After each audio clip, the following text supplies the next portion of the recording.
Hello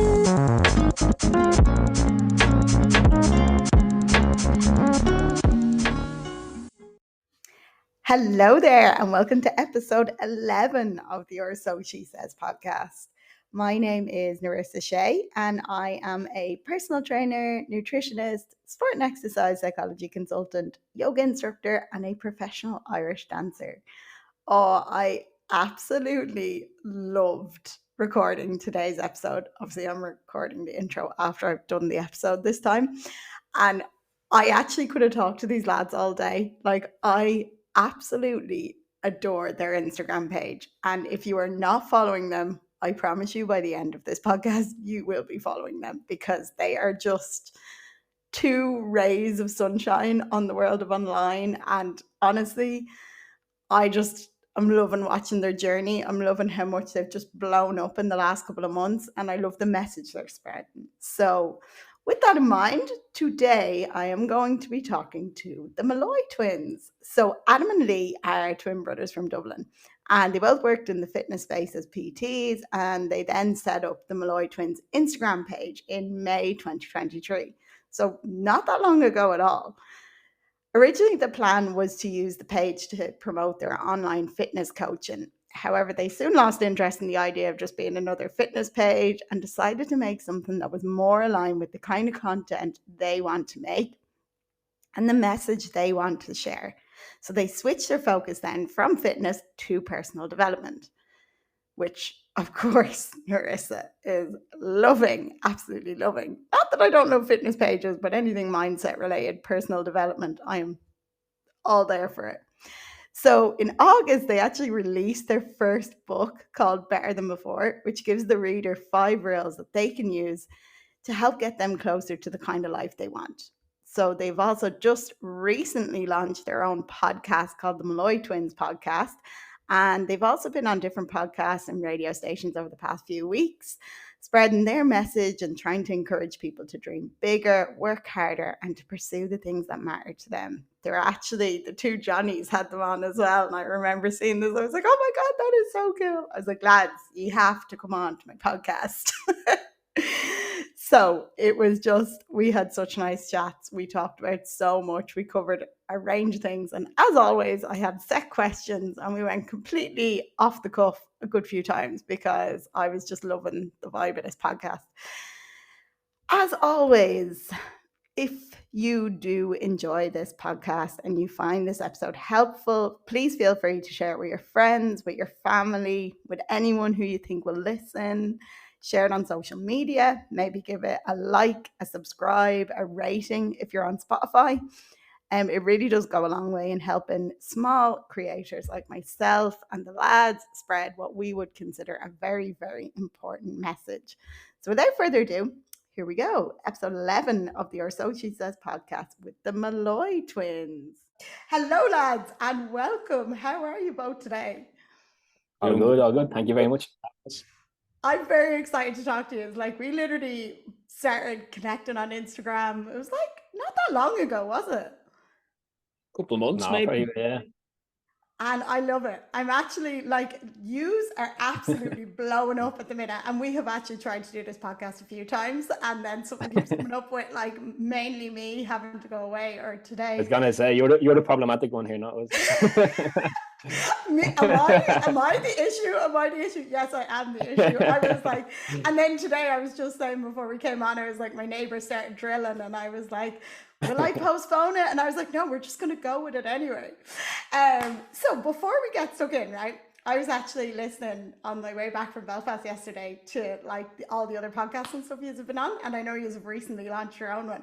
So I feel like everyone gets stuck in and talks straight away about the twin thing. But I actually want to ask you individually, one at a time, who you are, what's your backstory, what do you do, and how you kind of landed into the wellness space. So whoever wants to go first, whichever one wants to take the floor first.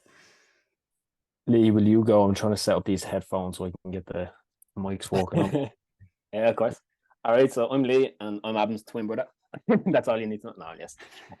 So for my backstory, it's actually quite all over the shop, really. So finished secondary school with the intention of becoming secondary school teacher. So I went to Trinity. I studied English and French. I done that for 4 years. Finished up mid-COVID, and didn't have a clue what I wanted to do next. But I knew I didn't want to be a teacher anymore. So I decided to go on to do a master's. And I done a master's in the title's International Security and Conflict Studies. But it's basically like international relations, just with an emphasis on conflict, war, conflict resolution, that sort of stuff. So I done that online. I moved to France during that because I was stuck at home anyway. So I was like, may as well be stuck in France than stuck in my ma's box room. So I was over there for a few months, done the master's, finished the master's. But again, I was like, don't really see a career for myself in this field. I applied for some internships and stuff, and no one wanted me, or at least they didn't get back to me to tell me that they wanted me. So I just said, okay, move on to something else. And then like there was still pretty much like tight on restrictions and stuff like that at that point. So there wasn't a whole lot going in terms of like jobs that I saw out there. And my dad works in construction, and I kind of always thought carpentry looked cool. So I was like, anyone who's a carpenter who might take me on for a while I figure out what else I want to do. So I started doing a carpentry apprenticeship, done that for a few months, but I just didn't really like the environment, the sort of work conditions. And ultimately I couldn't really see myself being a carpenter into the future. So I sort of defeated the purpose of, of finishing the apprenticeship. So stopped doing that. I got a job then working, actually I'm not allowed to say the name of the company from an NDA that I had to sign, but working with a multinational organization in their tech support department. And I worked with the French market, so helping people solve their technical issues through French, which was as much of a pain in the arse as it sounds. And then we all got like, so basically we were doing well. Like every week we'd have like weekly reviews, and it was always like, oh, reviews are great, you are killing it, blah, blah, blah. And then the week before Christmas, they were like, right, we had a really great year, super profitable, but it'd be even more profitable if we moved all the labor costs to the Philippines. So in the next 3 months, everyone here is losing their job. It's like, all right, cool, what next?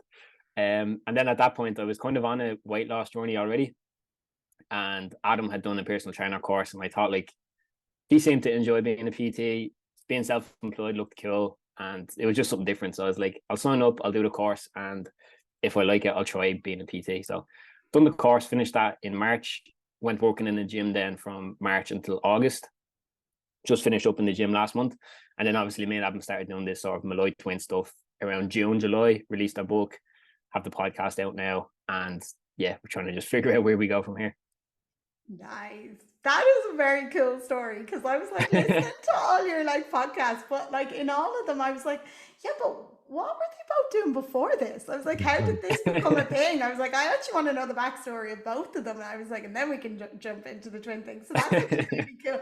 And I always think like, no matter what kind of industry you come from, like the amount of stuff you learn in these random jobs you do over the years, like it actually does stand to you. I was like, no matter what anyone says, whatever background they come from, I was like, I think no matter what job you come from, the amount of stuff you can implement that you never ever thought you would use as a personal trainer is actually crazy. I used to work in Nando's, and there was loads of Brazilians. So I'd always learn Portuguese from them. And then as a PT, there was a lot of Brazilians in the gym. So I was always like, tudo bem? Olá, bom dia. Shouting out the Portuguese. So yeah, I agree with you. Oh, I love that. I love that. Plus you're like, I totally know all the calories on all the Nando's menus. I love that. And so Adam, what about your backstory? Yeah, so I spoke on a couple of different podcasts as well about jobs, but I think I left a couple out that I've never spoken about, so I'll include them here as well. But my journey, let's say, started when I was about 12 or 13, get into the gym, was playing football, start working when I was 12 or 13 as well. I think I was 13, first year of school. I started doing a little paper round. So it's called the Echo, the Clondalkin Echo, the newspaper. And literally I'd done that job from like 13 up till about 18, 19, all the way up until I started my own PT business. So that was like, it wasn't great. It was like knocking door to door, selling the newspaper in my local area. I'd make maybe 20 quid a week off doing it. And my nanny gave me half it, so she gave me a tenner as a tip for doing it. Like she lived in the area I was selling it in, so like she'd bring me in, give me a cup of tea and give me a tenner. So she was like funding half of my wages, but that was paying for supplements, and I saved it so that would pay for like protein and the gym if I'd done it each week for the month. So that kind of got me by on that front. Obviously I was still in school and stuff going through that, so going through secondary school, I was getting on pretty well in school. I was never an issue in school. I always took it seriously and like done my work, studied, was a good student, that sort of thing. Finished secondary school, went to DCU then to study athletic therapy and training. So it's kind of like physiotherapy. I initially wanted to be a PE teacher. I got enough points for the course, but I didn't get offered a place on the course. There just wasn't enough spots. So I got put to my second choice, which was athletic therapy. So I was doing that. Through that, I got exposed to some different jobs. So I got to work with Bohemians Soccer Club and got to do physio for their academies. And that was deadly. I liked the experience and I was glad I got to do it while I was still in college because it gave me an idea of what working in that field would look like. And I decided it wasn't for me. It wasn't necessarily what I wanted to pursue going forward. But I was always big into the gym. And from the moment I started training when I was 12 or 13 up until today, like I've loved the gym, loved working out, loved lifting weights, all of that. So that was just a consistent throughout my life. And when I was in my third year of college, that's when I studied to be a personal trainer.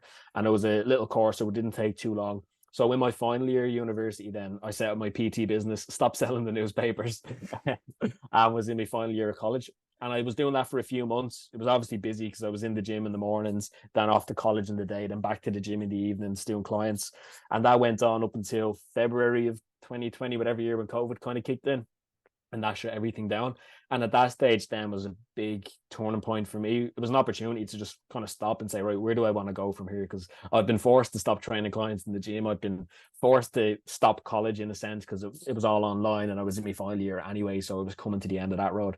And that was a chance for me to kind of say, okay, where do I want to go moving forward? And I didn't want to stay in the gym or keep PTing clients. I didn't see that as something that I wanted to do long term. So I started working with a company that basically taught personal trainers some coaching skills, more life coaching elements of that and bringing that into the work they've done with their clients. So I loved that, went through their course, ended up being hired by them to be a coach within the course, students coming through, and studied life coaching diploma on the side of that. So I was doing those two things in conjunction. As a result of that job, I moved to London because they offered me a promotion, but part of that promotion was go over to London and relocate over there. I think I've frozen, so I'll shut up for a second. Oh, there you are. You're back now. The audio was fine, though. Was it? Yeah. Cool. Yeah, it happens sometimes. It's weird.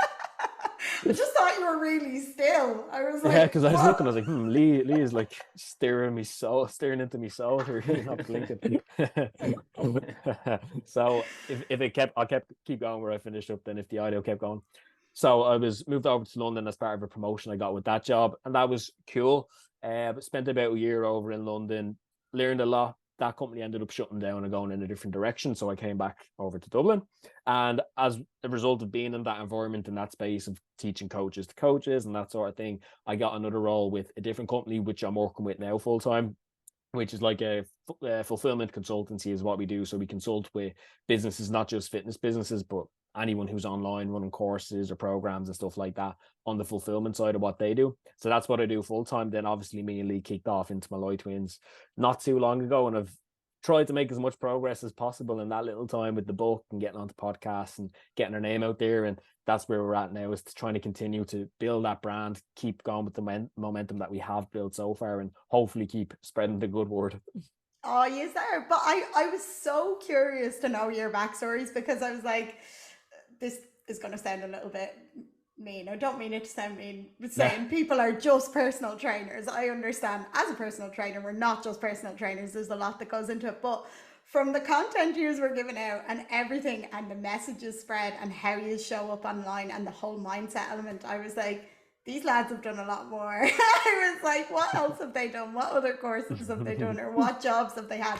Because I was like, well, I know you follow me. I'm like, personal trainer, nutrition coach, but like mindset, for like, love it. Could talk about it all day. All I want to talk about all the time. So anyone who's really, really big into mindset online, I'm always like latch on to them, and I'm just like, where have you come from? What's your backstory? So I think like everything that has got you to where you are, I think it's an incredible message you are putting out there, and you are just such a ray of like. And I love your relationship. Okay, now I can talk about like, now it's the twins. Now you can be twins again.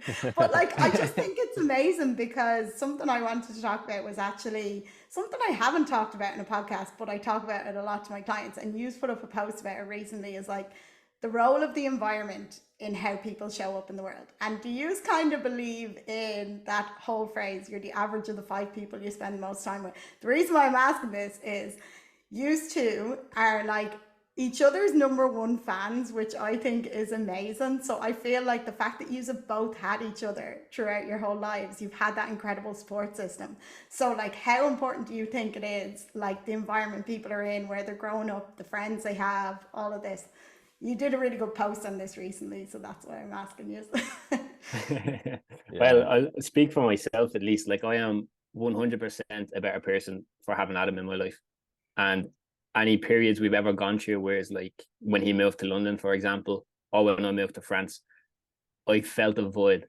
I felt there was a lack of accountability. Yes, I mean, he's pretty much the only person he doesn't even need to say it anymore. He just gives me a look sometimes, and I know, okay, shit, I need to work harder, or I should be doing better.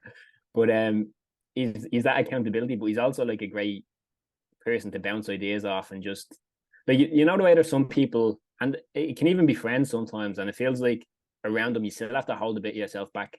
Like, you can't really tell them what you're really thinking about, or what you're dreaming of, or what you'd really like to do, because there's still that little fear inside of you that you'll just be met with judgment.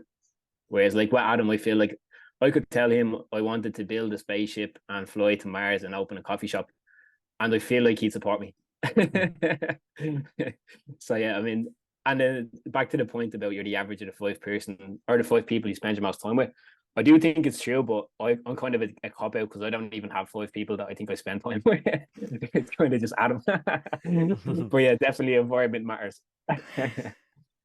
I agree, but at least one thing I will add though, because I'm the same, I don't think there's actually 5 physical people that I spend a lot of time with. But I think one of the benefits we have nowadays is online, you can spend time with so many people, you know, like YouTube, for example. You could just binge watch hours of Warren Buffett, Elon Musk, Jeff Bezos, all these people. And so they could be some of the 5 people that you spend all your time with, even though you're not physically in the same room as them. It's like, that's what you're consuming, that's what you're putting around yourself. Or the opposite of that does be true, where for some people, the 5 people they spend the most time with is random people on Instagram or TikTok that are maybe not necessarily promoting a negative message, but there's generally a negative atmosphere or a negative connotation that comes with the stuff that blows up on those platforms. And it's like, if all you're consuming is that negative energy, let's call it, time and time again, it's no wonder you probably feel unmotivated, or, you know, like it's a drag and it's this never ending cycle. So me and Lee are really conscious of that environment as well, of like, what are we putting in our minds, what are we surrounding ourselves with, not just physically, but on our phones, for example, on the internet. Even though we're trying to have a big presence on Instagram and TikTok, we try to spend as little time on there as possible. It's like, get in, put our stuff out, do what we need to do, and get off it, because we know how dangerous that sort of stuff can be, and the knock-on effect of spending too much time around that energy. Oh, I love that. And you know what? You've hit 2023 on the head there. I would actually agree that it's not the 5 people you spend your time with the most these days. It's actually what you're consuming online that has the biggest impact. And the thing about it is people get so trapped into thinking that, oh, I've only watched one video of this, but you watch it till the end, the algorithm kicks in and starts showing you more and more stuff. So I mean, like, I'd be the same as you. I am outright very, very obvious online, to the point where I'm like, some days I'll just go MIA for 2 days. I'll offload all the apps, because you just have to take a break. I was like, especially when you work online, you can get so wrapped up in, I need to post this and then I need to reply to these, and it becomes such a job as well. And when you love what you do, you don't want it to always feel like it's such an effort. So I think it's really important that people are taking that time offline. But equally, like what you said, it's like, I make sure that my feeds and everything, it's all like positive people like yourselves that I want to follow online. It's the people I'm connecting with online. They all kind of want to spread a similar message. They're all like really, really having a good impact on the world. And then of course my TikTok feed, which I don't really use for work, is just stupid animal shit and really funny videos. And if anything educational comes up, I'm like, no, not on TikTok. I was like, not this. I was like, TikTok is just my funny, stupid thing that I'm like, no, because everything else is work. But equally, like what you said, I think especially for younger people, that's so important, because that is actually what they're experiencing more than even the people they're around as well. Oh, yeah. So that's such a good point, and I never really thought of that. So I think you should come up with some quote and like change that around now until that one, because that was really good. Good idea. But that actually brings me on to, now this can be something you face separately or together, right? So I'll let you choose this one, okay? Because we're talking about like overcoming things and stuff like that. And I know you've told me a bit about your backstories and jobs and stuff, but what would you say is the biggest adversity you've faced, either together or separately, whichever you want to go with, and how did you overcome it? Well, I'll start because there's not an easy one, but like a big one for me that comes to mind. And it was when I was 14 or 15. I actually can't remember the age. I think on some podcasts I say 14, others 15. So somewhere within that region. But I went through a period of having depression. So really struggle with mental health. And I'd say that for me was because it was at that age of life as well. It's quite a tender age, you know, when you're that young, it can kind of send you down a couple of different paths and have a big impact on it. And it was interesting for me to go through that experience. And I look back on it now and think it was probably the best thing that happened to me, or at least one of the best things aside from having Lee as a twin brother. Because during that time, the only way I got through that time was by opening up and talking about it. That was it. And up until that stage, that was not something that I would even consider doing. You know, it was anything that came, I would handle it myself. And I think part of that came from the mindset I developed, let's say early on around the gym, or like even starting to work at an early age. It's like I was trying to build this independent character. I wanted to be my own man, stand on my own 2 feet, you know, and I had this image in my head of masculinity, of what I should be and shouldn't be. And it was this image of, you know, a man who just never rocked, never shakes any issue, just gets his head down and deals with it, doesn't open up, doesn't ask for help or anything like that. And I remember when I was going through it, my ma was, I'm sure other people noticed, but my ma was the first one to kind of notice a change in me behavior or a change in pattern. And I was quiet and, you know, just not interacting, not connecting with people. And she said to me, like, "God, do you want to go talk to somebody about it, or do you want to go to a doctor?" And at the start I was like, "No, grand, leave me alone," you know, that sort of way. But then I got to a stage where I was like, actually, yeah, can we go and talk to a doctor, because this just like isn't normal, there's something wrong here. And it was the fact that once I said that, it was like everything else after that didn't get solved straight away, but like the path became a lot easier from that point on. And so the reason why I bring it up is because how I got over the adversity was by doing the exact opposite of everything that I felt like I needed to do at that stage, which is just get your head down, work harder, grind it out, you'll get through it. And it was the opposite direction. I was like, no, actually open up, accept this is an issue. I can't deal with this alone. I need to get help and support. And that's one of a few reasons why I think having that experience early on had such a big impact for me moving forward, is because I know for myself as a younger man, and I'm sure women face it too, sometimes you get wrapped up in this idea of like the lone wolf, you know, you need to solve everything yourself, you need to have all the answers to all the problems, etc. And being opened up at an early age like that to something where it's like, I don't have the answers to this, and I don't have the strength alone to get over this one. I need help, I need support, I need someone to point me in the right direction, open me up then to future challenges. Whereas now, if I look back over, let's say, the past 10 years since I went through that, there's no big moment that stands out as a big adversity or a big struggle or difficulty that I had to go through. But I think it's because I went through that one the first time. It kind of changed my perspective, my approach to every subsequent difficulty that came up, whereas I felt like I was able to get over them a lot easier and a lot smoother because of the challenges and trials and tribulations I went through at that early stage. So that for me is probably the biggest one that I've had. And the way I overcame it was by asking for help, opening up, putting the hard work in, because like there's stuff you have to do yourself to get over it, and you know, look at yourself deeply and all these things too. But reaching out and asking for help is probably the biggest thing that helped me get over that point. And I think that's something actually like how old are you? So you 24. said 24. Oh my God, you're so young. And well, 48 in twin years. So. All right, okay, that makes me feel better. No, but this is the same. I had Ellen on the last podcast, and it wasn't until the end of the podcast I said something to her, and she said something about the leaving cert, and I was like, how old are you? She was like, 19. I nearly lost my life. I was like, what is with the younger people, like being so wise? I was like, you're so wise beyond your years. But I think that's something that, well, I think it's just, honestly, I think a lot of this is to do with the school systems and stuff as well. Like, you're told mistakes are wrong, you know, you're getting praise for when you do things perfectly, and then all of a sudden you become a perfectionist, and then you get praise for when you can do things by yourself, and all of a sudden we get to this point then where we're nearly afraid to reach out for help. And I know I'm a fucker for doing this, like, and I'm trying to get so much better for it. I'm like, no, I can do it by myself. I don't need to ask for help. And I think drilling that message into kids and into younger people is one of the worst things we can do, because like you said, all of a sudden you reach a point where you can't see the trees through the forest. You're trying to, I remember reading a book before, and they were like, trying to solve a problem in your mind with your own mind when you can't see through it. They were like, it's just counterproductive. Like, so it's even when you're working with clients, you'll notice this. Like, I'll say the simplest thing to them and they're just like, God, I never even thought of it like that. And I was like, you need someone there who's able to, who's not emotionally involved in your life as well, who's able to be like, look at this from this point of view, from this point of view. And the minute someone says that to you and you feel heard and safe, your whole life just changes. So I think sometimes having to go through them periods, sometimes when you are younger, it nearly benefits you because you're not afraid to ask for help, which I think is really hard for lads as well. It's definitely harder for lads as well. So I think that's amazing that you were in a safe space, that your mom was able to be like, do you want to go and talk to someone? And you were brave enough to say, yes, I actually do. So that's a really good message. Okay, next up, you're up. I was hoping you'd forget about me because I'm actually struggling to think. It's such a profound question. And it's like, I think I went to get a cup of tea the other day and there was no milk and it felt like the world was ending. So I think I'm probably a bit more on the dramatic side than Adam. But in terms of the biggest adversity I've overcome, it's hard to say one, because I think at each stage in my life, there's been like a situation that felt like a much bigger deal than it was. So like whether it's relationships ending or finishing college and not knowing what job you want to do, or starting a new job and not liking it, or whatever it might be. Like there's kind of, I think at every like big moment of your life, you're kind of at a crossroads, and it feels like whether I go left or right, I'm not sure it's the right decision. And I wish someone would just tell me which way I should go.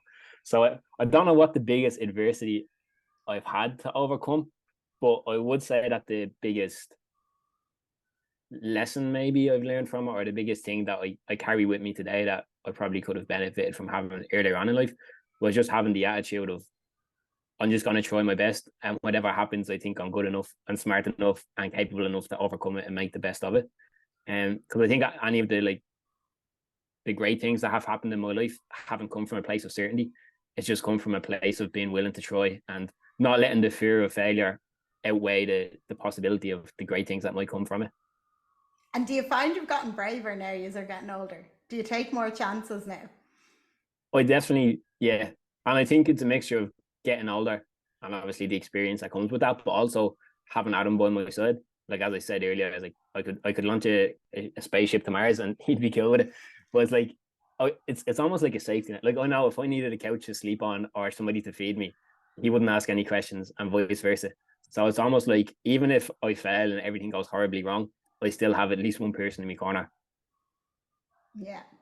And I think that's really important. And like what we were saying there, knowing that you do have that. And I know, like, I'm lucky enough that I worked as a dancer for 10 years. So I was just like, I did my BA. Then I decided I was going to go off on tour, came back, did my master's, was like, fuck it, I'm going to go back on tour again.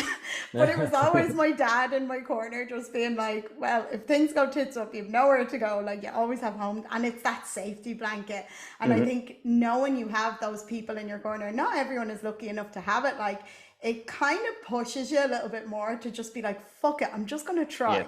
So like when COVID hit and all the dancing work went tits up for me, and I had to like totally do a whole 180 on my life and decide to do something else, like, I knew if everything went to shit, basically, that there was always someone there that was going to have my corner, at least one person. So it does give you a little bit of a push to just be a bit braver.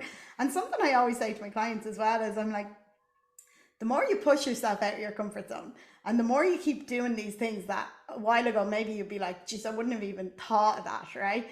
And then you realize you can actually achieve them. And then you keep improving your self-efficacy. Then all of a sudden, like, you build this momentum, like what you are doing at the minute. Like, all of a sudden I think it's really cool to take stock of what you've done in the 6 months and then be like, oh my God, think of where I was last year, or think of where I was 5 years ago. And then you look at yourself now, because we get so wrapped up in the do, need to do this on the to-do list, and then this is next, that we forgot to actually take a pause and be like, holy shit, I am actually doing so well, and I'm really proud of myself.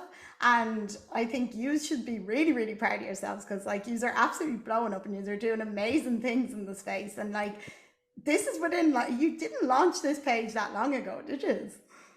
No, I think it was June. Yeah, before we went to Puerto Rico. Just probably late May, early June. And you were doing research over there. I remember talking to you about that. research. It was very, very scientific research about pints or something pint related. Yeah. Everything point related. Well, I think that's another thing that, like, because me and Adam, obviously we work quite close together now, but I think if anyone was to see us together, it wouldn't look like work. Like, most of what we do is like having a laugh, taking the piss. It's funny. Like, there's not a real serious approach to it, and I think that gives us a lot of freedom and space to be creative, to take chances, to try different things. Like, even like releasing the book, we were like, how are we going to market this? It's like, we could be really formal and like really strict, or we could just do random shit. So like, we started like cropping me onto the wall of China and all weird poses and stuff like that, and it's just having fun with it and seeing what works, and kind of trying to give space for our personalities to come true. Because I think in the fitness space, at least for myself, when I was a personal trainer, a lot of the content I was making was just because it was what other people were making. And I was like, oh shit, she done a how to eat in a calorie deficit video, so now I need the Molloy version of that, or whatever it might be. So the thing I like the most about this Molloy Twins thing that we're doing together is it gives us space and freedom to allow our own personalities to come true, and to allow our own voices to speak about things that we care about.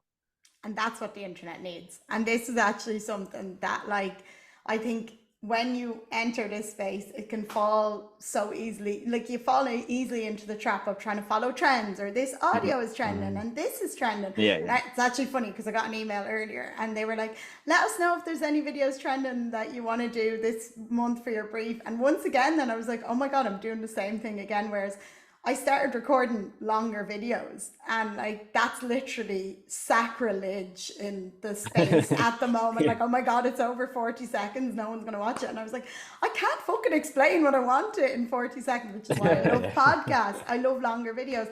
And I was talking to someone and they were like, who cares? Like, if that's what you like doing, then do it. And I was like, and there's been so many social media people onto me. You need to do this and you need to do this and you need to, and I was like, no, I'm sticking by my guns and doing what I want to do, because I get messages all the time saying, thank you so much for explaining this properly, because anytime I look at something, I'm like, you can't explain a lot of these concepts in 30, 40 seconds. And I was like, what the fitness space needs is people like yourselves, and people who are just willing to actually just stick by their guns, even if maybe it's not like, they keep telling me like the algorithm will hate you. I was like, well, yeah. I was like, I don't care. I hate the algorithm. I hate the algorithm. It's fucking mutual. It's grand. But like, there's things, and you're always gonna, like, your vibe attracts your tribe. And if you keep giving out things that are authentic to you, then that's the people you're going to attract back. And I think that's amazing. And like, it's amazing that what you are doing is showing off your personality, because people love that and that's what they want to see. Well, actually, this leads me on to saying what was like your biggest achievement to date, but I feel like potentially you might have just answered that, but I'll let you go with it anyway. Together or separately. I mean, I'm thinking of something that I thought the two of you would have jumped us straight away, but maybe not. What did you think we'd say? The book. He's just released a book. The two of you are like, and I was like, you guys literally just released a book. That's pretty awesome.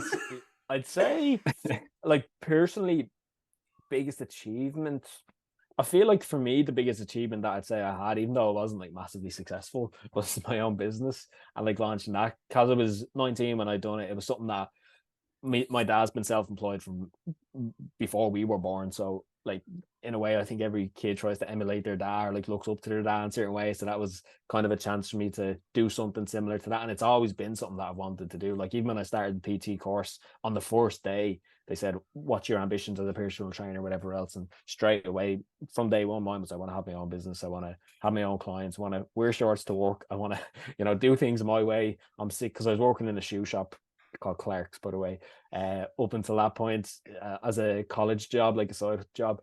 And I just hated how corporate that was, how like bureaucratic, you have to be in at this time, dress this way, blah, blah. And I just felt like some people may thrive in those sort of environments where they have those guardrails and rules. But for me, I was like, I don't need someone to, watch over me and say, oh, are you doing the right job? Like, I'll do the job. That's how I'm wired, You give me a task to do, I'll do it. I have discipline. I don't need someone looking over my shoulder, etc. So to be able to go and do that and bring it to reality and then run my own business for a while, that was deadly.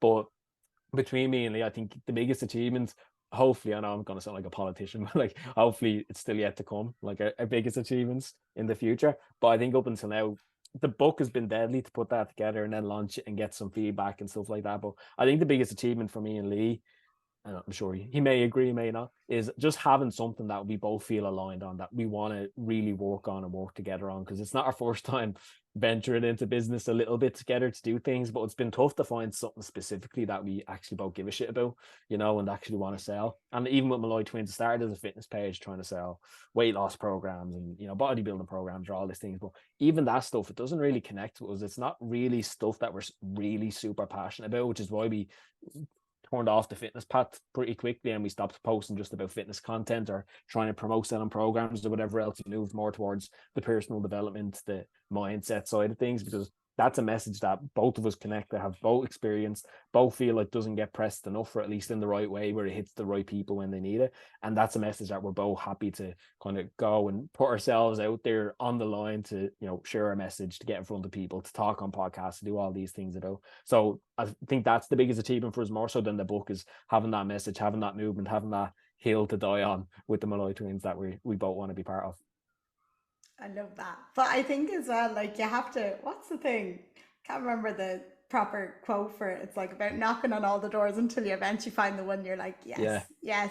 But I think like people are always like, I feel like this is fresh on my head because I was saying it about 4 times on check-ins earlier, but I was like, there's like this trifecta and people are like, okay, well, like training is up here and nutrition is here and then life is over here. And I'm always like, no, but they're all interlinked. I was like, and you have to treat it as like a holistic thing. So I think it can be really easy when you first of all fall into like fitness and personal training to think that that is it. And that is all we're going to talk about. But then all of a sudden you realize it's the behavioral things, it's the mindset things, and like the whole like wellness thing in general. And then all of a sudden you grab onto something you really, really love, like what you've done. And you're just like, this is what I want to talk about. You find like that spark within you. And I think it's like, we can all talk about calorie deficits till the cows come home. We can talk about progressive overload. We can talk about this. But when you have something that, you know, you get like butterflies when you want to talk about it. That's how you know you're like, yes, this is it. Which actually, sorry, brings me on. I have to notice, how long did it take you to write the book? Everyone asks, and they always seem surprised. Like, oh, you haven't got a copy of the book, Narissa, have you? No, I actually wanted to read it before the podcast, right? And we would have sent you one. You should have told us. Can I still get it even though? Yeah, of course. I literally wanted to read it, and I was like, we're hosting our first event next week, so between that and, you know, yourself training like clients and stuff in September, last few weeks have been mental, and I was like, oh my God, I wanted to read it before it, so I was like, oh, I still want to read it, but they might be like, no, we've done the podcast with her now. No, of course. Send over your address afterwards. We'll send you a copy. But in terms of how long it took, obviously it was faster because there was 2 people working on it rather than just one. So that sped things up. But in terms of writing it, like the book is only 40 pages long. And we were intentional, like we didn't want it to be something that you pick up and like, Jesus, the weight of that, I'll never get you out. But there's a quote that I love. It's simplicity is the ultimate sophistication. I think Steve Jobs said it, I'm not sure, but it's like, rather than writing a 200-page book that nobody is going to read, how can we take this information and this message and make it as short and as to the point as possible? So it's about 40 pages long. There's 5 chapters. And it took us from start to finish, as in like from writing the first word on a Google Doc to having the physical copy in our hand, about 6 weeks. Wow. That is pretty awesome. We don't fuck around. I think we'll write a book. Okay, right. We write a book 6 weeks later. That's kind of how it was. But come here, how did you decide? Because I know it's 5 key rules, isn't it? You don't have to give away the 5 key rules. People have to read the book if you want. But if you want to, or you can give us like a synopsis of it, which is just going to lure people in, and you can tell them where to buy it anyway. Yeah. No, of course. So we will give the 5 rules, though. But you don't get to see the pictures of it, isn't it? You have to buy the book to see the pictures. Okay. So the 5 rules. So initially, I wrote like a full draft of what I thought the book should look like, which had no real structure. It was kind of just like different keywords and stuff that I thought were important and writing bits about them. I sent that to Adam. He read through it. He liked parts of it, didn't like most of it, which was like to be expected. It wasn't that. It was very like inconsistent and it just a bit all over the place. But it was like the rough canvas, and then we're like, okay, from this we'll be able to make something. So after he read that first draft, he was like, I like the idea, I don't like the execution. Let's get some sort of structure to it. So that's then when we decided, okay, let's pick rules and let them follow like a logical sequence. So like rule 1 leads into rule 2, which leads into rule 3, blah, blah, blah. So the rules themselves, the first one is vision. So like the start of any great journey is have a clear idea of where you want to go. That's logical enough. Second rule then is commitment. So like once you know where you want to go, you have to make that decision. I'm going to stick to this. And I always use the analogy of relationships, because sometimes people are like wishy-washy with commitment. And it's like, if you have a boyfriend or a girlfriend, like commitment isn't Monday to Friday, I love you, and then the weekends I do my own thing. Like it's either you commit or you don't commit. So same with the vision. It's like, if you want this better life, either you make that a daily decision in everything you do, or you don't. And the results will show. Whether you think you're committed or not, the results will speak for themselves. So then you have your vision, your commitment. Rule 3 then is picking your battles. It's like you spoke about social media and like news feeds. And it's like, it's a noisy world we live in. There's a lot of shit happening. 99.9% of it has absolutely no relevance to your life and no significance and will not benefit you in any way from consuming. So be very picky about your time and your attention. The fourth rule then is environment. So who are you surrounding yourself with? Where are you? Is it the kind of place that brings out the best in you and the people who do, or is it people who belittle you or put you down or make you feel insignificant? And if it is, can you change it? And then the fifth rule, I'll let Adam tell you the fifth rule actually, because I feel like I'm talking too much. And he likes the fifth rule. The fifth rule is focus on process, not the outcomes. So it's probably something you say to clients all the time, but it's the easiest place to go missing. So you can have all the other pieces of the puzzle there, but if all you're focused on is, I'll use a Muhammad Ali quote, it's not the mountain in the distance that wears you out, it's the pebble in your shoe. And it's like, if all you're doing is focusing on how far you have left to go, how much is still to go, all those things, it's very easy to get overwhelmed, to get pissed off, frustrated, disheartened, and just give up and throw in the towel. Versus you've got the vision in mind, you know where you want to go, that's cool. But that's maybe 3, 6, 9 months down the line. For some people, maybe it's 10 years, 20 years down the line, whatever your vision is. That's cool. You have that in your, let's say, peripheral vision. But right now, all you need to focus on is what's the boxes you need to tick today? What's the stuff that's on your to-do list that for most people just gets cast aside and not done? And how can you show up to make sure each day you tick those boxes? Because if you do that today, wake up tomorrow, do it again, wake up the next day, do it again, and build that momentum and keep that rolling forward, the result will take care of itself. The outcome will be there. You need to focus on what's the process to follow and keep the focus on that. And it's hard to do. It's the boring, not sexy stuff that generally, the little sense of novelty at the start wears off, and then you get stuck into the day's day and like, oh Jesus, again, another day of eating these calories or this training session again, or whatever the goal might be. But it's the people who are able to stay focused on that process, keep showing up and ticking the boxes day in, day out, are the ones who end up hitting the outcomes they want to achieve. Yeah, absolutely. I love that analogy now about the relationships, right? Because obviously we talk about the process and we talk about having clear vision and stuff like that, but I like the commitment part, because people are like, I think we've gone very much the other way online of people like promoting it has to be about balance and you can do this, that and the other. And I completely agree. I am a compassionate coach. Like I'm not one of them coaches who's like, oh my God, you went out at the weekend, chicken and broccoli for 5 days. Like not at all. I promote balance, and a lot of the time it's about trying to get clients away from that all or nothing mentality. But there is something very empowering about just deciding to commit to something and not being half in and half out. Because I always say to people, I'm like, if your foot is half on the boat and it's half on land, I can guarantee you that is the hardest place to be, is in between the two. I was like, you're either, and it doesn't mean you need to give it 100% all the time. I was like, look, there's going to be some weeks you can only give 80%. And if all you can give is 80%, that's 100% that week. But what I like to think of here, and I think it's because at the moment I've actually quit the drink and I was very in and out about what to do, right? And I was like, I was nearly in a worse spot when I was in between the two of not knowing what I wanted to do, whether I wanted to quit or I didn't want to quit. And when I actually just fucking decided, right, I actually am going to quit, it took the pressure out. Like it, all of a sudden I wasn't thinking like, oh, I'm going to go out, but maybe I'll have a couple of drinks. And it sounds really silly, but I was like, I am going out, but I'm not drinking. And it wasn't a maybe.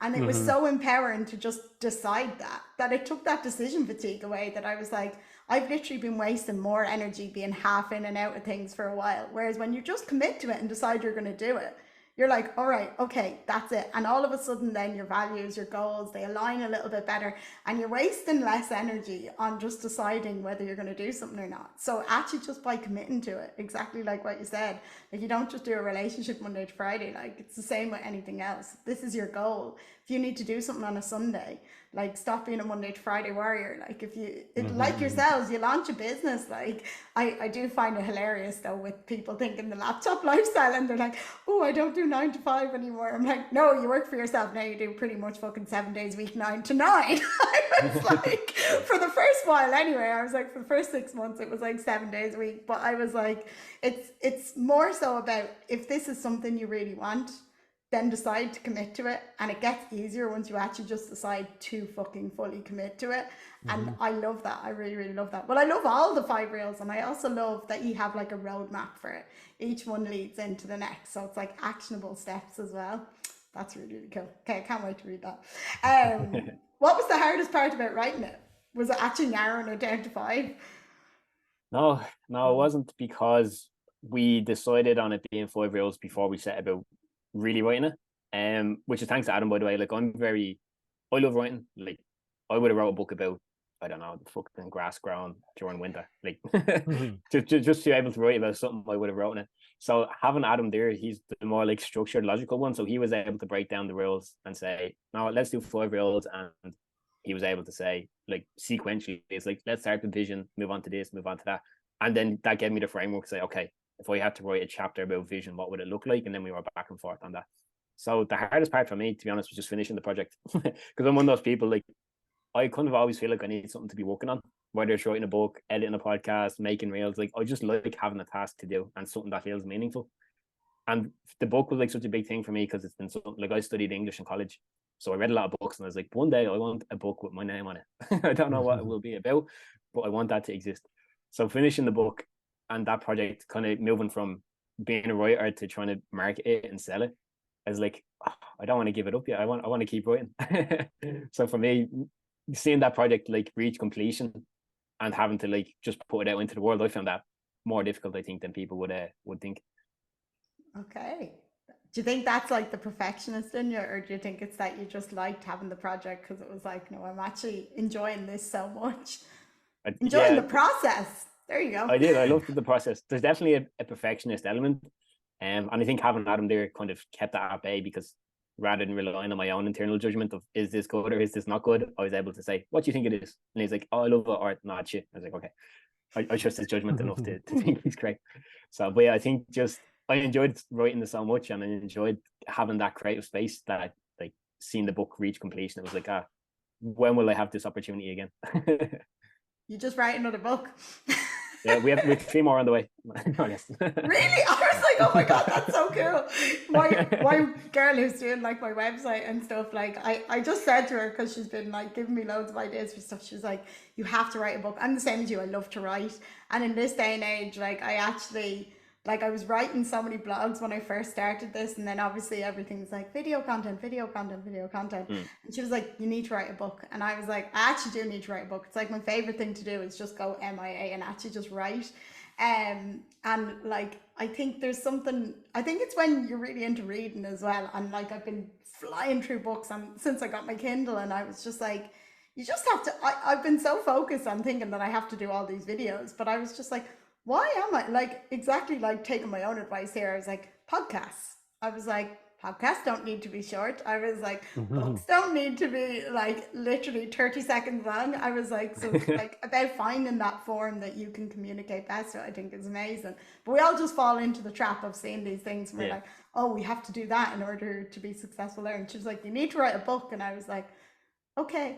I was like, maybe not till next year, because I was like, a million things on that I need to do this year. But I was like, next year, definitely. I was like, I'm actually going to be talking to people who did write a book, so I'll ask them. Do it. But before I finish talking about the book, where can people buy it? Plug. So you have a couple of options. If you're based in Ireland, just go to our Instagram and click our link tree in the bio, and you can buy it directly from us. And we even sign it for you if you buy it from us.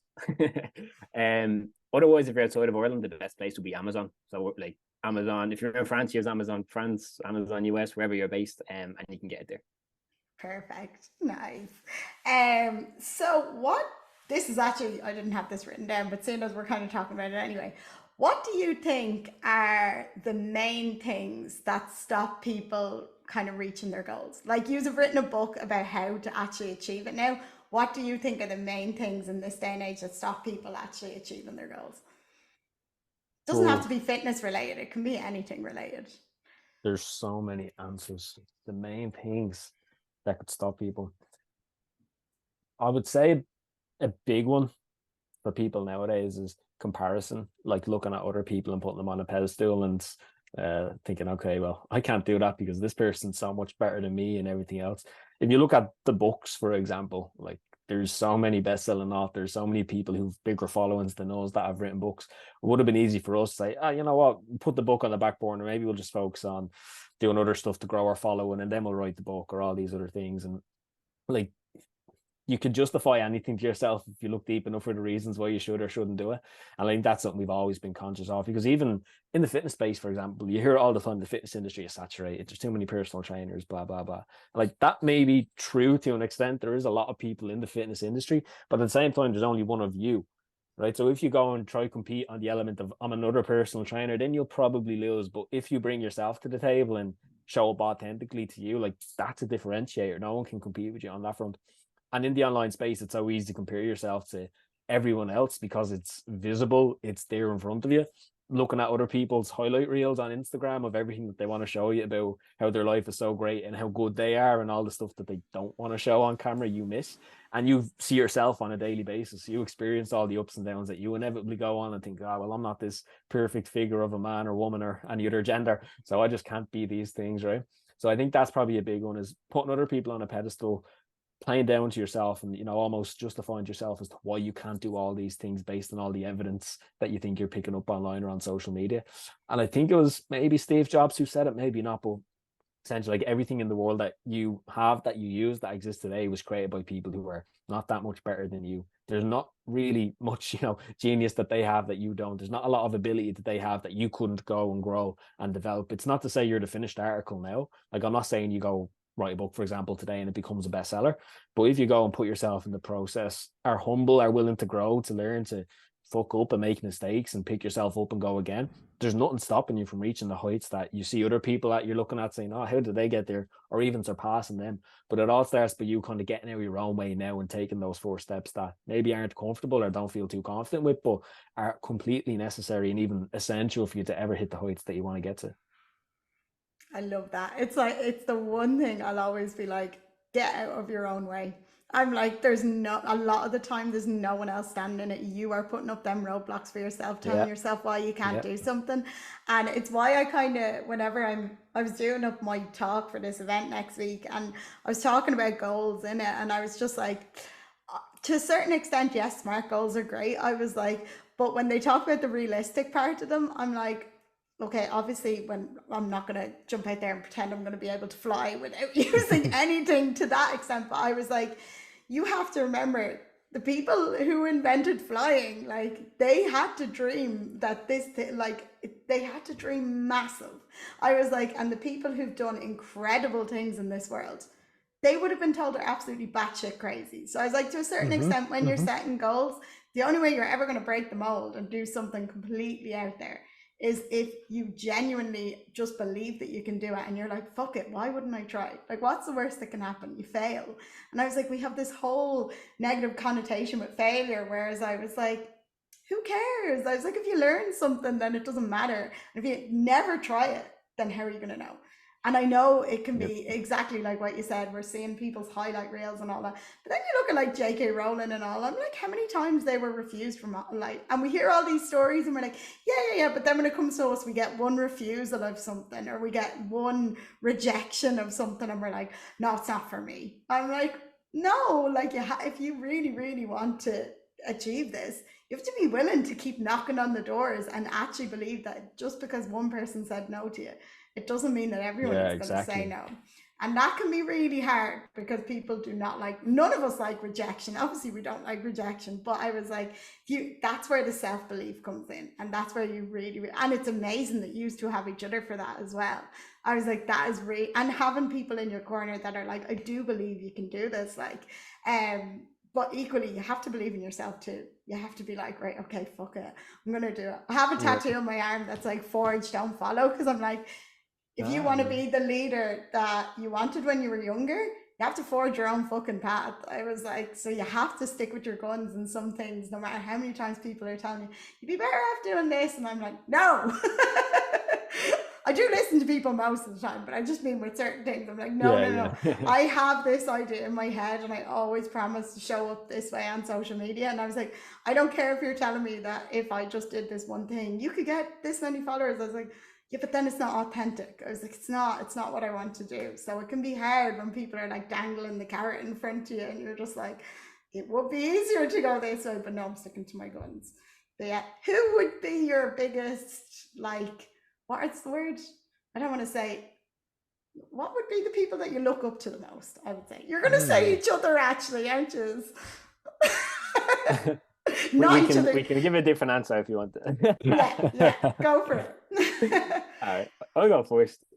To be honest, it kind of changes a lot, but I'd say one person at the moment who I'm like taking a lot of inspiration from would be Steve Jobs, just because I watched the film, listening to the book, and I like a lot of the ideas that he espoused. Now, he obviously done a lot of shady stuff as well, so in no way am I saying he's like the model human being, but I think the way he was able to be a visionary and the tenacity and the discipline that he showed in trying to make this idea in his head into a reality, and now pretty much everybody has an iPhone or an iPad or a laptop that he designed in his head at one point. It's pretty amazing. And then somebody just from a more like generational, like worldview perspective, Nelson Mandela has always been somebody that I found fascinating in terms of how long he spent in prison, how much he suffered, how much he went through, just to try and bring about this vision of a fairer and better place for him and people like him to live in. And I think when you speak about legacy, like I think I speak for Adam as well on this, is like, even with the book, like I don't care how many books we sell or don't sell or how much profit we make or lose, but like having one person turn around and say, because of your book, I feel like I'm a better person, or I feel like life's a little bit easier, like that means so much more than any financial benefit that could ever come from it. So I think we're both very aware of the fact that we want to leave this world a little bit better than we found it. And Nelson Mandela is somebody I think that I've always turned to be able to see like this might actually be possible in some way. Love that. Aside from Lee, to be honest, I think I pulled pieces of lots of different people. Lee made a really good point about Steve Jobs, for example. You can look up to him and like look at all the amazing stuff that he achieved. There's some elements of his personality or his character that you're like, you're a bit of a dickhead. I don't think I'd like you, or I wouldn't want to be friends with you, or these sort of things. And that's the same for every single person in the world, including me and including Lee. If you spent enough time with us, no, not me. Find some stuff. So I think that's important when you're looking at like role models or people to look up to. Is you don't necessarily have to like every aspect of them to respect certain pieces or be able to pull inspiration from them. There's one person I think who shaped me or my understanding of the world and path most over the last 3-4 years would be Jordan Peterson. I don't know, he's in a lot of controversy, especially over the last couple of years, but his earlier work, particularly around like psychological work that he done a whole biblical series, a whole load of lectures that he published, his book 12 Rules for Life, and even just hearing him on podcasts and speaking about these concepts and these things just gave me an understanding of myself and then the world, bigger picture, that just completely reshaped the way I thought about how I view myself as part of this world, what's possible, what I'm capable of. And he said a quote on a podcast that literally just stuck with me. I remember it was during COVID, during lockdown. I was in the bedroom doing a workout and I was listening to the podcast on the telly and I was like, holy fuck, that's amazing what he said. And it was, opportunity lurks where responsibility has been abdicated. And literally from that moment on, I was like, that's so true. It's like everyone's sitting there waiting for opportunity to just come knock on their doors. Like, here's your beautiful podcast setup. Would you like to set up a podcast? Or like, here's a nice idea for a book. Would you like to write the books? Like, no, opportunity lies where you see someone else has dropped the ball, or you see there's a gap, or you see there's a door that hasn't been opened, and you just go through it and take ownership for yourself and go and insert yourself into the equation and make something happen out of it. It's like, that's where the opportunities lie. And there's been so many little pieces like that I picked up from him that, like, he's been the one I'd say most over the last few years who shaped me and helped me look at situations in certain ways. Or like he even said something around like people might say, oh, you have no goals. If people feel like they have no goals in life and nothing to aim towards. And he even gave the example of, well, why don't you make your goal being the most reliable person at your father's funeral? I was like, what? I have to like really sit with that and think about it. It's like, why don't you build yourself up as a person, as a human at a level? Forget any external tangible shit about money or women or cars or fame. Build yourself up to the point that when adversity strikes, when the worst possible situation happens, you're the one other people can turn to and know you'll be there. Know you'll be the strong one. Know you'll be the rock that can help guide them through that situation. If you've got nothing else in life to aim towards, why don't you move through that? Because everyone can at least aim at that and work on themselves if there's nothing else that gets you going. It's like all those little things that he spoke about then have been stuff that really sat with me, really resonated and helped me then shape my next steps and go and make stuff happen, or at least try and make stuff happen in the world. So I'd have to say Jordan Peterson for me. I do love him now, I have to say. Big fan. I You're know. gonna get cancelled. Oh God, no.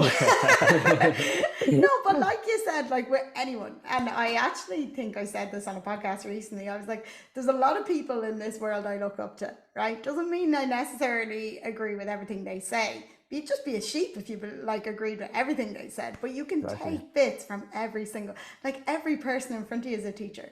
Like the person in the coffee shop. Like literally I had an exchange the other day and like it was so random with this guy in the coffee shop, lovely guy, but it wasn't until like the fourth time I talked to him and he was saying something, oh, I think I follow you on Instagram and all, and I was like, oh yeah, I was like, what's your name or whatever. Turns out he's like a video producer and all this. I was just like, and then I was on his page and I was like looking at all this cool video stuff he was putting up and I was learning from him, and I was just like, literally everyone you exchange with, it doesn't need to be a massive thing, but someone just does something really nice for you, and like, I don't know, like everyone is a teacher in front of you, and I just think you can look up to so many people and take things from everyone. And I think if you have, what's that theory? It's like the yellow car theory. This is coming back to what you said about like the opportunities and stuff like that. Like one thing that triggers the life out of me is when people are like, you're so lucky. I'm like, no, I'm fucking not. Like I broke my bollocks to get me to where I am, and I work so hard. Like I was like, look, there's weeks where I know, like especially this week, next week, coming up to the event, like the last few weeks, I was like, I could go through phases where I'm just working like 14 days straight. I was like, in order to get everything done, and like I'll take some time off or whatever. But I was like, when I know I need to get something done and it's something I'm passionate about, I'll work really hard, or I will find a way to do it. But I was like, it's not luck. I was like, people think people are lucky, but actually when they decide they want something, they're more inclined psychologically to start seeing more opportunities in that field or in that area, and they'll start like putting themselves out there a little bit more. So people will be like, oh, you're just really lucky. And I'm like, no, that person just decided what they wanted. And actually, even then on a psychological level, that thing with the yellow cars, when someone mentions yellow car, all of a sudden you'll start noticing more yellow cars. I was like, from a psychological standpoint, if you decide on your vision, like what you said, and you commit to the vision, then all of a sudden the path will open and you will start seeing more things in line with that. I was like, whether people want to believe in neuroscience, well, not believe in it, but I mean, they follow neuroscience, psychology, or you want manifestation, whatever path you're on, I was like, that is how it all comes down to it. And it's all about like your perception and how you see the world. Oh, I'm not going to get into this. I'll end up this podcast being another hour long. So I was like, don't start, Marissa, don't start. My last question for you is, right, what's the plans for the future? World domination. President, Molloy Twins for president. Short term, the plan for us is just keep going, keep building our momentum, keep building the brand that we have. We want to, big picture, we'd love to be in a position like financially we're able to pay off our man dad's mortgage, you know, have a stand and have a voice where we can hopefully spark a positive message to the younger people coming through to go after goals, go after dreams, take ownership, take responsibility, do all those things. And then we have some more tangible goals as well around, sorry, did my audio cut off there? Or, no, your audio is fine. It was just a video. And then externally, we have some more tangible goals. Like we want to get on the late show. Like we want to be guests on big podcasts. Like we want to do those things too, just because they'd be cool to achieve. But for the short term, our focus is on, we seem to have sparked a bit of a movement, a little connection with people through what we're doing here. Let's keep that going. Let's, me and Lee, keep our heads down, not get complacent, not take our foot off the gas, start patting ourselves on the back too much, thinking, oh, we've made it, this sort of thing. We want to keep going, keep putting ourselves in situations where we get to chat to people like yourself and share our message, share a bit about ourselves, hopefully keep continuing to grow our profile, grow our brand, grow our following a little bit more, so we have more people who we can speak to. And then maybe in the future look at doing stuff like you're doing, like a live event, or things like this. We can bring people together and create that real connection that I think's really powerful and helps people move forward. So I think that's like a rough idea of where we're looking to go, but short term the goal is keep the goal, get the head down, keep working, keep pushing our messages out, keep our reputation intact as well. Don't sell our souls to get some followers or do anything like that. And worst comes to worst, we'll look at the OnlyFans or something maybe. I was away one time and I can't remember where I was, and I was like, obviously people are associating a lot of people in this space with like actually just having OnlyFans accounts, and that's actually how you make your money, but then say they're personal trainers. And I was like, oh, it was a night out or something, and I was like, oh, I'm a personal trainer, and this person was like, no, but are you actually a personal trainer? Is it OnlyFans? And I was like, what? No, I am actually a personal trainer. But I was actually going to say, would you like to get into like speaking at events and stuff like that? Obviously, unfortunately now it's a women's only event next week. But when I host these events, hopefully this is the beginning of more of them, and they're going to be bigger and include everyone in. I would love to have you come and talk at the next one. So fingers crossed this takes off. 100%. I'm sure it will. Just bring your personality and it'll be great. I was like, when you're looking at the to-do list, and I'm just like one day at a time, and I was just like, wow, there's so much that goes into planning these things that like you don't even think of, but I'm just like, it's grand. And then on top where of that, are you having it, by the way? It's in D-Light Studios in Dublin. So it's a really cool space. It's actually funny, I booked the room that I thought it was going to be in. Turns out I booked the wrong room. I booked like a bigger venue. I was like, oh, well, it's actually a cooler venue, and we have like a videographer coming in and stuff like that. So I'm really looking forward to it. It's more so, when you have all the other things you have to do for like your own job, like my clients and all obviously come first, so all of that needs to be done. But at the same time, I'm just like in between check-ins and stuff, I'm like trying to do stuff for this, trying to do stuff for this. Yeah. So the next 2 weeks will be mad, but I'm looking forward to it. It'll be good. But hopefully it's the beginning of lots of them, because I've had loads of people, and because of the short time and stuff, they're like, oh, I'd love to come. I hope you're hosting it again. And I was like, yeah, don't worry. This is going to be a massive thing. And like, it's going to be huge next year. And Wellfest is going to totally want us all. So it's all about. Yeah, you used to be on the bigger one now when I do one that's like lads and girls. I was like, definitely. But no, that's really, really cool. So just before we finish up, where can people find you? What's your Instagram handle, just in case people didn't catch on the name? We said it a few times, but just in case. Yeah, so we have like a page on every social media platform. Like we have TikTok and all that, but we're most active on Instagram at the Molloy Twins. If you type the Molloy Twins into anywhere, you'll probably see a picture of one of us or both of us. But yeah, we're most active on Instagram at the Molloy Twins, and then our new podcast on Spotify as well, the Molloy Twins Podcast. Amazing. How's the podcast going? I was listening to it, by the way, coming back yesterday, but then I was like dipping in, my internet kept going because I was coming from Belfast, and I was like, what did you think of it?